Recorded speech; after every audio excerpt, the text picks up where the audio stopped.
नमस्कार दोस्तों, मैं अभिषेक आज अपने चैनल ट्रिक्स ऑफ लाइफ में आपका स्वागत करता हूं। आज हम एक बहुत इंपॉर्टेंट टॉपिक के बारे में बात करेंगे, जो है 5 हेल्थ टिप्स जो आपको हमेशा बनाए रखे स्वस्थ। योग विज्ञान में सीखे 5 हेल्थ टिप्स। सेहत और स्वास्थ्य के लिए कुछ सरल हेल्थ टिप्स।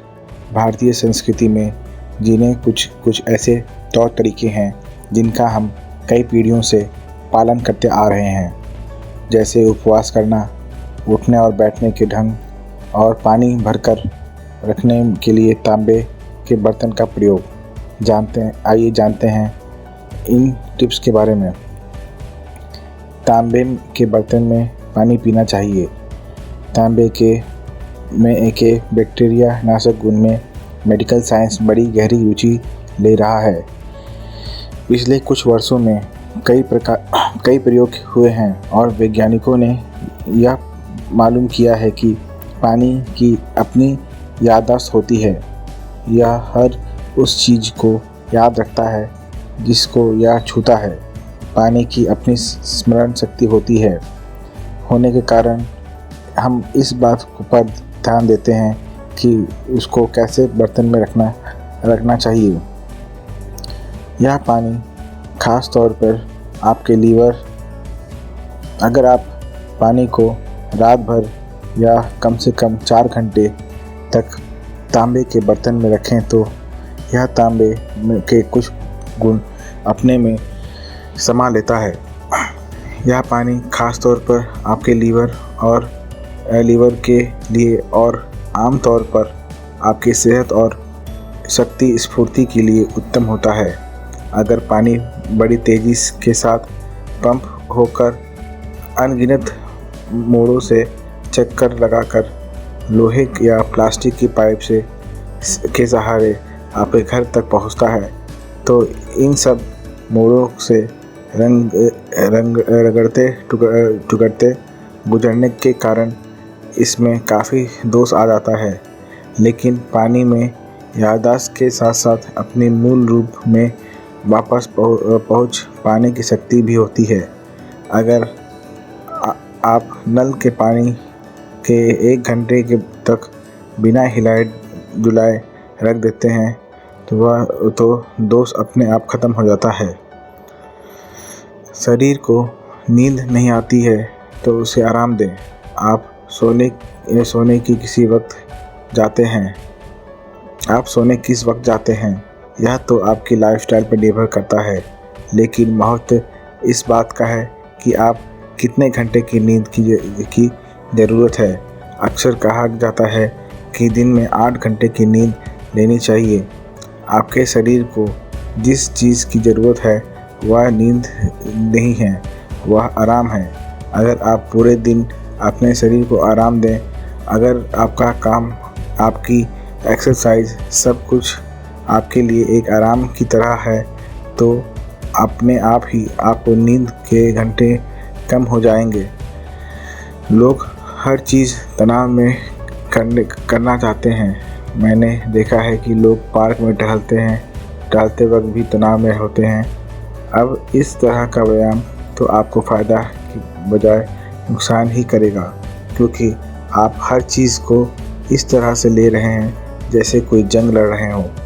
आप आराम के साथ कोई नहीं टहलते, चाहे टहलना हो या जॉगिंग करना हो, इसे पूरी मस्ती और आराम के साथ क्यों नहीं कर सकते।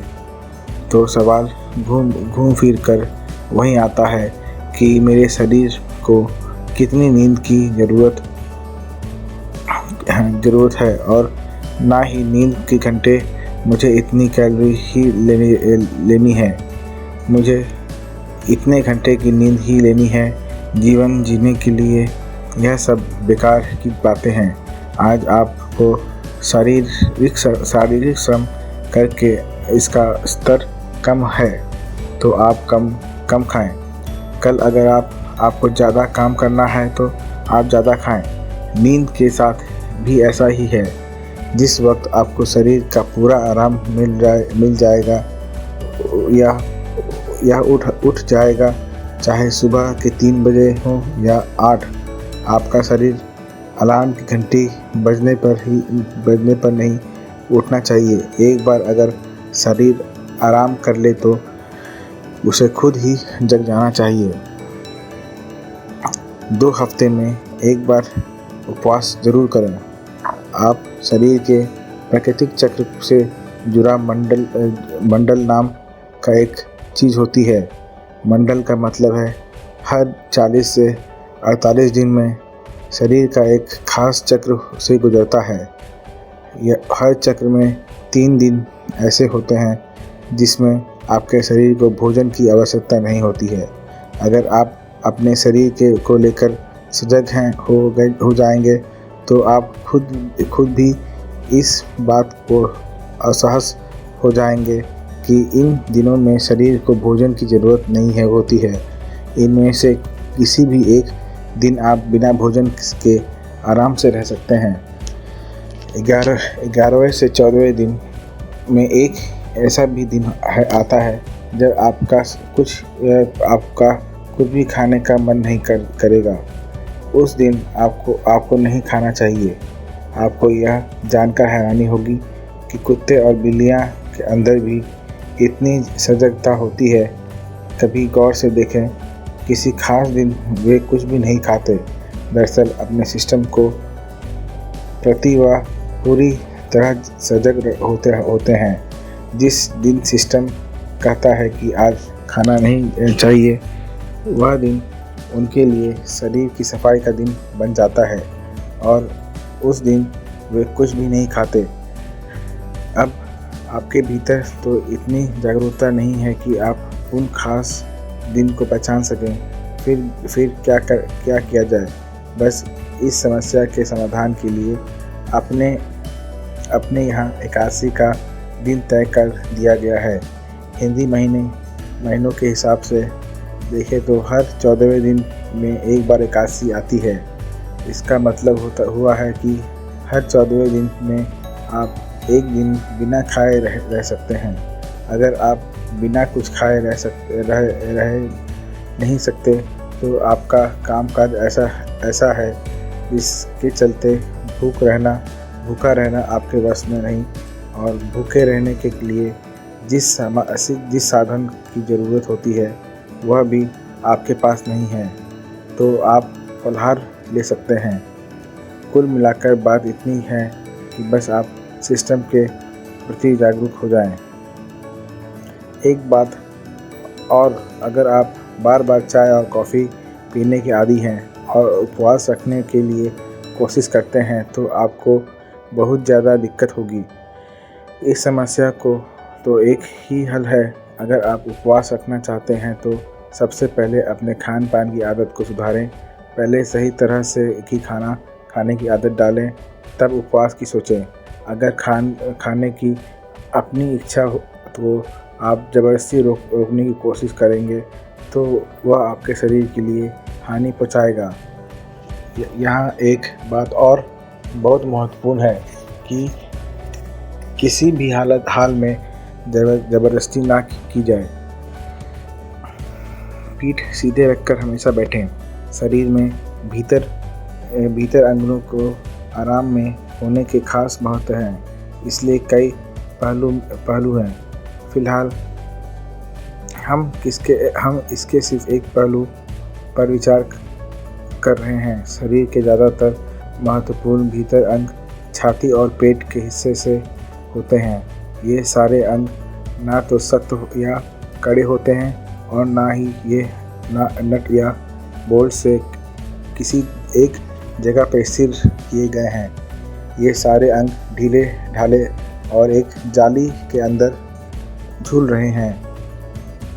इन अंगों को सबसे ज़्यादा आराम तभी मिलता है जब आप अपनी रीढ़ की सीधी रखकर बैठने की आदत डालें।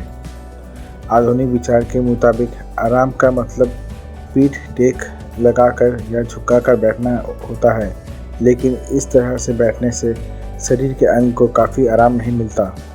इस स्थिति में शारीरिक अंग को इतने ठीक ढंग से काम नहीं कर पाते हैं जितना उसको करना चाहिए। खासकर जब आप भरपेट खाना खाने के बाद आराम कुर्सी पर बैठ जाएं। आजकल काफ़ी यात्राएं आराम कुर्सी में होती हैं। अगर आप कार की आरामदायक सीट पर बैठकर 1000 किलोमीटर की यात्रा करते हैं तो आप अपने जीवन से कम 3 से 5 माह खो देते हैं।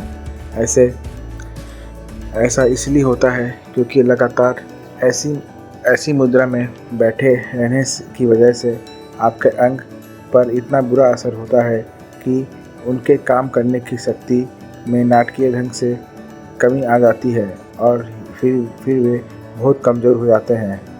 शरीर के सीधा रखने का मतलब यह कतई नहीं कि हमें आराम पसंद नहीं है, बल्कि इसकी सीधी सी वजह यह है कि हम आराम को बिल्कुल अलग ढंग से समझते हैं और महसूस करते हैं। आप अपनी रीढ़ की हड्डी सीधी रखते हुए भी अपनी मांसपेशियों को आराम में रहने की आदत डाल सकते हैं, लेकिन इसके विपरीत जब आपकी मांसपेशियां झुकी हुई हों तो आप अपने अंगों को आराम में नहीं रख सकते। आराम देने का कोई और तरीका नहीं है, इसलिए यह ज़रूरी है कि हम अपने शरीर को उस तरह तैयार करें कि रीढ़ को सीधा रखते हुए हमें हमारे शरीर का ढांचा और संयंत्र आराम की स्थिति में बने रहें। 5 तत्वों से जुड़कर जीवन जिएं। हम कुछ लोग को बता रहे हैं कि हमें योग केंद्र में एक यौगिक अस्पताल है जो अमेरिका से कुछ डॉक्टर उसे देखना चाहते थे और वे हमारे यहाँ आए। वे 1 हफ्ते यहाँ थे और 1 हफ्ते के बाद वे मुझसे बहुत नाराज़ थे। मैंने कहा क्यों? मैंने क्या किया? वे चारों तरफ यही बातें कर रहे थे, ये सब फालतू बकवास है। हमें कोई बिस्तर नहीं दिख रहा है, हमें कुछ नहीं दिख रहा है। फिर मुझे समझ आया कि उनकी समस्या क्या है। फिर मैंने उन्हें बुलाया और मैंने कहा परेशानी क्या है। उनमें एक महिला जिनकी आंखें में आंसू थी बोली, मैं यहाँ इतने विश्वास के साथ आई थी और यहाँ धोखा हो रहा है। यहाँ कोई अस्पताल नहीं, बिल्कुल भी कुछ नहीं यहाँ, और आप बोल रहे हैं कि यहाँ अस्पताल है। मैंने कहा आराम से बैठिए। आपके अस्पताल के बारे में ये विचार है कि बहुत से बिस्तर हो जहाँ मरीज़ को सुला दो और उन्हें दवाइयाँ देते रहो। ये अस्पताल ऐसा नहीं है। आपको आसपास घुमाता हूँ। सभी मरीज़ यहाँ बगीचे में काम करते हैं और रसोई में काम करते हैं। हम उनसे काम करवाते हैं और वे ठीक हो जाते हैं। तो सबसे महत्वपूर्ण चीज़ यह है कि अगर कोई बीमारी हो तो हम उनसे बगीचे में काम करवाते हैं। उन्हें खाली हाथों धरती के संपर्क में कम से कम 8 घंटे से लेकर 45 मिनट तक ज़रूर होने चाहिए। ऐसा करने से वे स्वस्थ हो जाते हैं, क्योंकि आप जिस चीज़ से शरीर कहते हैं वह बस इस धरती का एक टुकड़ा है। हाँ या ना? वे सभी अनगिनत लोग जो इस धरती पर चल रहे हैं वे सब कहाँ गए? सब धरती के ऊपरी सतह पर हैं, है ना? ये शरीर भी धरती की सतह पर चले जाएंगे जब तक कि आपके दोस्त इस डर से आप फिर से ना जाग जाएं, आपको बहुत गहरा ना दफना दें। तो यह बस धरती का एक टुकड़ा है। तो यह आपके सर्वोत्तम रूप में तब रहेगा जब आप धरती से थोड़ा संपर्क बना कर रखेंगे। फिलहाल आप हर वक्त सूट और बूट पहनकर और 50वें फ्लोर पर चलते रहते हैं और कभी भी धरती के संपर्क में नहीं आते हैं। ऐसे में आपका शरीर और मानसिक रूप से बीमार होने का स्वाभाविक है।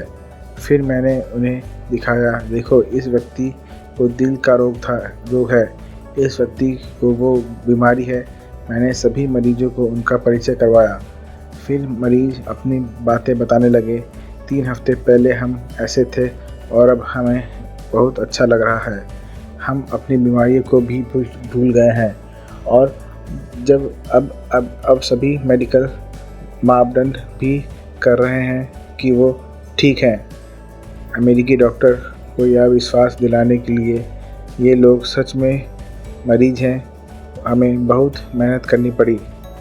हम उन्हें अच्छे काम में भी लगा रहे हैं।